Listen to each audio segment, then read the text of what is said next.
Jay Itzes kembali menunjukkan kualitasnya sebagai bek tengah tangguh setelah berhasil membuat Romelu Lukaku dan Napoli mati kutu dalam lanjutan Serie A Italia Giornata ke-29. Bermain di kandang sendiri, Stadion Pierluigi Penso, Venezia mampu menahan imbang Napoli tanpa gol pada Minggu 16 Maret 2025 malam. Dalam laga ini, Itzes tidak hanya bertugas menjaga Lukaku, tetapi juga Giacomo Raspadori secara bergantian. Bahkan, pelatih Venezia, Eusebio Di Francesco menugaskannya untuk sesekali membantu lini serang dengan melakukan overlap.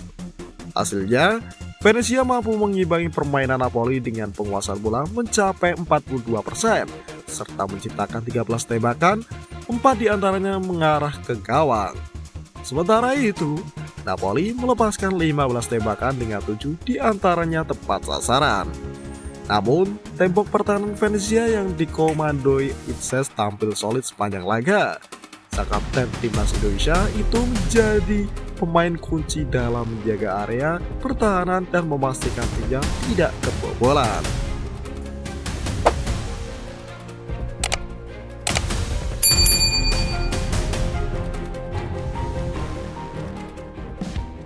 Babak pertama, Jay Itzes versus Lukaku.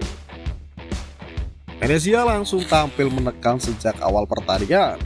Namun, Napoli yang lebih dulu mendapatkan peluang emas di menit ke-5 melalui Raspadori.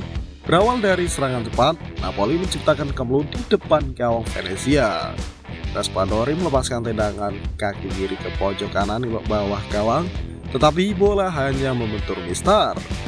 Pada menit ke-15, Jay Itzes menunjukkan ketangguhannya saat berduel dengan Lukaku. Striker asal Belgia itu mencoba melakukan penetrasi ke dalam kotak penalti, tetapi Itzes sukses menghentikannya.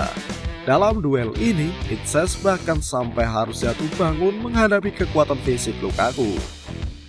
Wasit Maurizio Mariani akhirnya memberikan pelanggaran untuk Venezia setelah menilai Lukaku melakukan kontak berlebihan. Napoli kembali mendapatkan peluang pada menit ke-19 lewat sundulan Scott McTominay dari skema sepak pojok. Namun kiper Venezia Einaud Radu dengan sigap menepis bola dan menjaga gawangnya tetap aman. Venezia nyaris mencetak gol di menit ke-42 melalui Daniele Verde. Berawal dari umpan silang Quique Perez, Verde berhasil melepaskan tembakan ke gawang yang sudah kosong. Sayangnya, Amir Rahmani masih mampu melakukan blok krusial dan menyelamatkan Napoli dari kebobolan. Babak pertama berakhir dengan skor imbang tanpa gol, meskipun kedua tim menciptakan beberapa peluang berbahaya.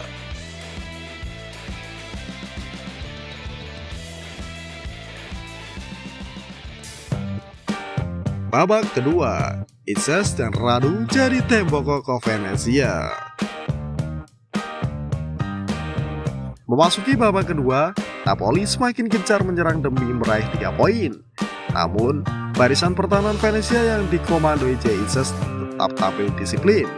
Kiper Einaud Radu juga tampil luar biasa dengan melakukan sejumlah penyelamatan penting.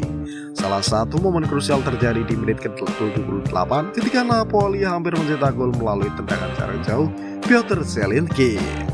Namun, Radu dengan refleks cepat berhasil menepis bola dan menjaga gawang Venezia tetap rawan. Di menit-menit akhir, Venezia hampir mencetak gol kemenangan melalui serangan balik cepat. Namun, finishing yang kurang maksimal membuat skor tetap bertahan 0-0 hingga peluit panjang berbunyi.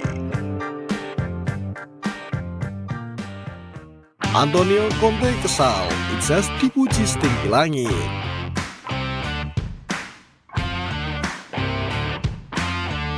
Hasil imbang ini jelas membuat pelatih Napoli Antonio Conte kesal.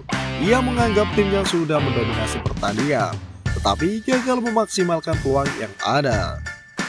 Dalam hal permainan, saya pikir kami tidak mendapatkan banyak masalah dari Venezia.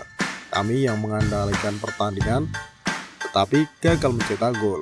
Namun, saya kesal karena mereka hampir mengalahkan kami lewat serangan balik di menit-menit akhir, ujar Antonio Conte. Di sisi lain, Itzes mendapatkan banyak pujian atas performa solidnya.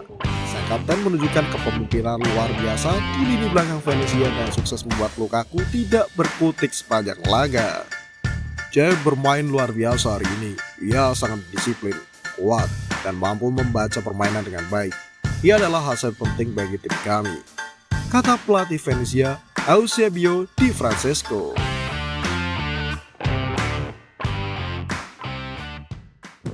Langsung terbang ke Sydney bela timnas Indonesia.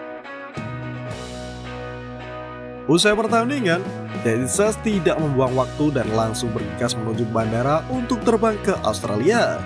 Ia akan bergabung dengan timnas Indonesia yang akan menghadapi Australia pada laga lanjutan grup C kualifikasi Piala Dunia 2026 zona Asia di Sydney, Kamis 20 Maret 2025. Melalui instastory-nya, Jesus mengabarkan perjalanannya ke Sydney dengan tulisan singkat, OTW menuju bandara. Timnas Indonesia telah mulai berkumpul di Sydney dengan Justin Hubner menjadi pemain pertama yang tiba setelah menempuh perjalanan panjang dari London. Tom Haye menyusul beberapa jam kemudian, sementara Nathan Joao, Marcelino Ferdinand, dan Rafael Strijk berangkat bersama. Pemain dari Liga 1 Indonesia juga telah dilepas oleh PSSI untuk bergabung dengan skuad Garuda. Dengan performa gemilang Jesus di Serie A, harapan besar pun ada di pundaknya untuk membantu timnas Indonesia meraih hasil positif melawan Australia. Jika berhasil, peluang Indonesia untuk lolos ke Piala Dunia 2026 akan semakin terbuka lebar. Kini pertanyaannya, bisakah Jesus kembali tampil solid dan membantu Indonesia meraih kemenangan bersejarah di Sydney? Kita nantikan saja.